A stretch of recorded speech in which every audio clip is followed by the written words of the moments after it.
جہاں کھڑے ہیں تو ایک دو راہ ہے، اس دو راہے میں ایک راستہ یہ ہے، نمبر ایک، پاکستان، اور یہ جو باتیں میں 10 بیان کر رہا ہوں یہ ضروری نہیں کہ ایک دم ساری ہو جائیں یا ایک دم ڈیمانڈ کے طور پر آ جائیں، لیکن یہ کہ اس رخ پر چلیں گے تو یہ ساری ڈیمانڈ رفتہ رفتہ رفتہ رفتہ وہ کرتے جائیں گے، ہم پوری کریں گے۔ یہ ایک راستہ ہے، یا چنا کل یا چنی۔ وہ چنا کیا ہے؟ نمبر ایک، اپنے جینیسس کو اور اپنے آئیڈیولوجیکل بیک گراؤنڈ کو بھول جاؤ، فرگیٹ اباؤٹ اٹ۔ کیوں پاکستان بنا تھا، کیا وعدے کیے تھے اللہ سے، کیا نعرے لگائے تھے، کیا کہا تھا، کیا پس منظر تھا، just forget about it.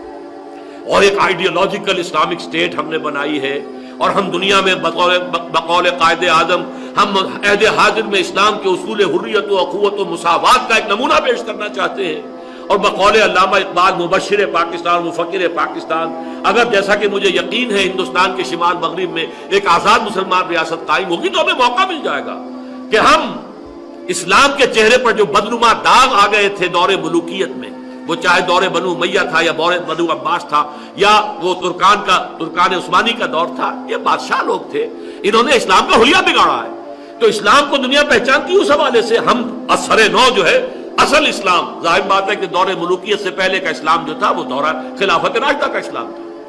Just forget about it, number ایک۔ نمبر دو، مغربی سیکولر جمہوریت کو یکسو ہو کر اس کے جملہ متضمنات کے ساتھ اختیار کرو۔ اس میں اس وقت مطالبہ ہے کہ یہ جمہوریت بحال کرو، جمہوریت بحال کرو، جمہوریت بحال کرو، یہ بیسک ڈیموکریسی، یہ جو ہے جو نیچے کا تم کر رہے ہو لوکل باڈیز، اس سے ہم نہیں مطمئن نہیں ہیں، لیکن اصل تو یہ ہے کہ جمہوریت کے ساتھ ساتھ دو اس کے اندر جو مطالبے مثمر ہیں، تم نے مذہب کی بنیاد پر قادیانیوں کو غیر مسلم قرار دیا، ٹیک اٹ بیک۔ یہ کیا پرانے زمانے کی دقیانوسیت ہے تمہاری؟ مذہب کی بنیاد پر انسانوں میں فرق، آپ کو تو ہندوؤں اور مسلمانوں کے درمیان فرق نہیں کرنا چاہیے، کجا یہ کہ وہ ایک قوم جو اپنے آپ کو مسلمان کہتی ہے۔ اور نمبر دو، یہ کیا قانون بنایا ہے؟ یہ قانون تحفظ ناموس رسالت، توہین رسالت کا قانون، غالباً 295 سی ہے۔ یہ کیا ہے؟ لبرلزم کا دور ہے، ہر شخص کو کہنے کا حق ہے۔ دیکھتے نہیں ہم اپنے خدا کے لیے یہودیوں سے یہ الفاظ سننے کو تیار ہے کہ سن آف گاڈ تھا، سن آف گاڈ نہیں، سن آف مین تھا، وہ پوری پکچر انہوں نے بنائی son of man. Son of God کہاں کہتے ہو تم اس کو؟ Son of man. اور مین کا بھی جو بیٹا جو ہے وہ حرامی طریقے پر ہے، جوزف کا بیٹا ہے، اور جوزف جو ہے کارپینٹر، اس سے اس کی شادی ابھی نہیں ہوئی تھی مریم کی سلام علیہا، ودائی نہیں ہوئی تھی، رشتہ تھا صرف۔ یہ باتیں ہم برداشت کرتے ہیں، حالانکہ ہمارے نزدیک وہ خدا کا بیٹا ہے، ہم جھیلتے ہیں کہ نہیں؟ تو سلمان رشدی نے اگر کچھ کر دی بکواس تو تمہیں اتنی تکلیف کیوں ہے؟ پوری مغربی دنیا سلمان رشدی کی پشت پر آ گئی، پورے جو ہے پورے پلین لورڈز اس کی کتاب کے سیکنک ورسز کے جو ہے پورے ہوائی جہاز بڑھ کر دنیا میں گئے کتابوں کے، اور ہم سے کہا گیا یہ تم نے کیسے قانون بنا دیا؟ آپ کو معلوم ہے یہ قانون توہین رسالت کے اوپر پوپ صاحب بھی بولے ہیں، صدر صاحب بھی بولے ہیں امریکہ کے، پوری دنیا جو ہے اس کے پیچھے ہے۔ تو جمہوریت جو سیکولر جمہوریت کے تقاضوں کو اس کے جملہ متضمنات کے ساتھ جو ہے وہ تسلیم کرو۔ نمبر 3، کشمیر کو بھول جاؤ، forget about Kashmir.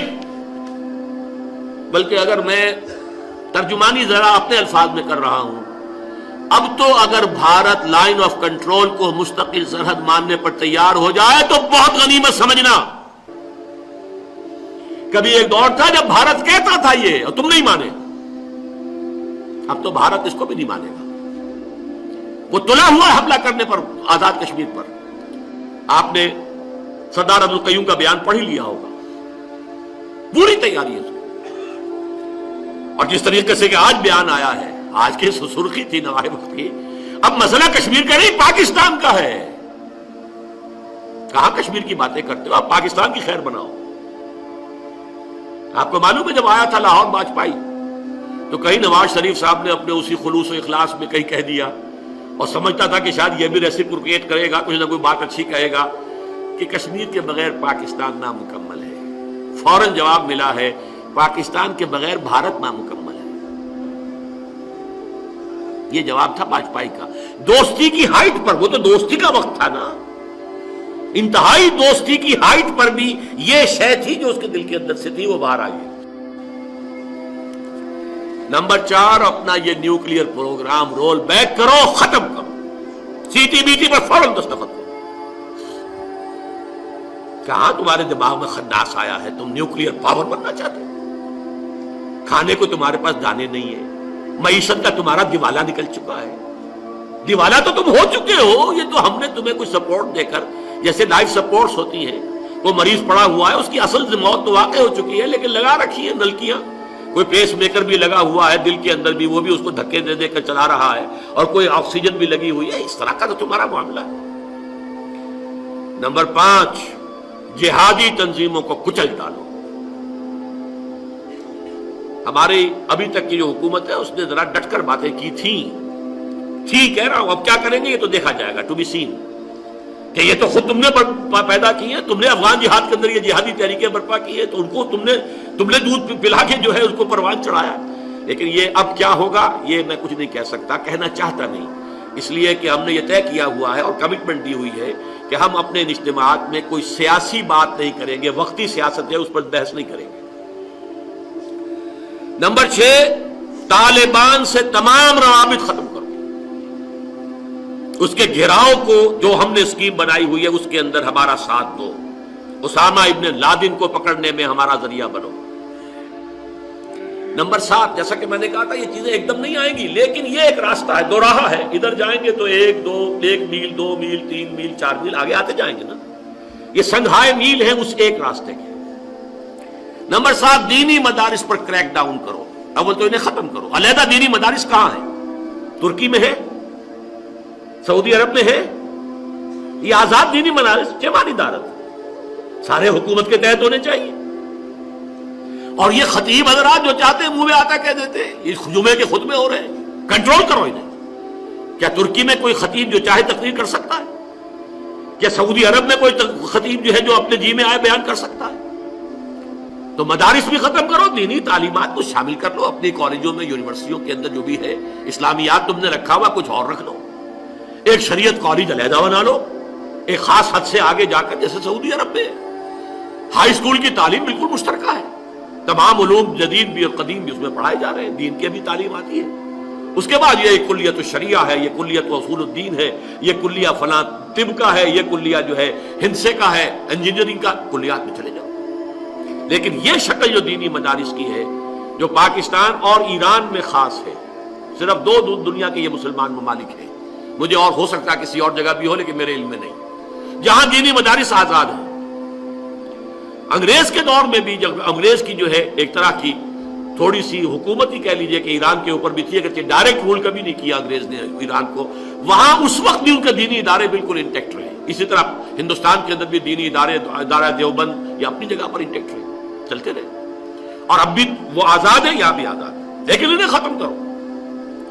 Number 8، World Bank, IMF، WTO، World Trade Organization, اور اس کا ایک ذیلی اور ادارہ ٹرپس، ان کے تمام تقاضوں کو پورا کرو، ان کے تمام مطالبات کو پورا کرو، اپنے عوام کا خون نچوڑو، انہیں اور کولوں کے اندر جو ہے پیلو انہیں، اور خون نکال کر ان شائی لاکس کو جو ان کا پاؤنڈ آف فلیش ہے وہ فراہم کرو۔